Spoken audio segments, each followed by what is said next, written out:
এই জগতে প্রকাশ থাকাকালীন তিনি আশা করেছিলেন এবং তিনি পরম পূজনীয় স্বয়ং ললিতপ্রসাদ ঠাকুরকে তিনি নিবেদন করেছিলেন ভক্তিবিনোদ ঠাকুরের জন্মভিটা লাভ করার জন্য, যাতে আমরা সেখানে একটা সুন্দর মন্দির করতে পারি।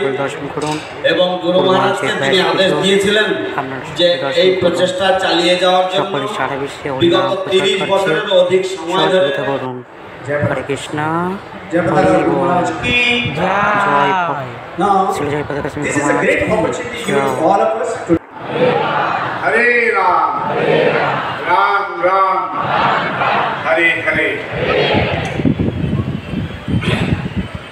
তবে এখানে নিয়ে এসেছেন এই নদিয়া, এই নবদ্বীপে, এবং স্বামী মহারাজ কি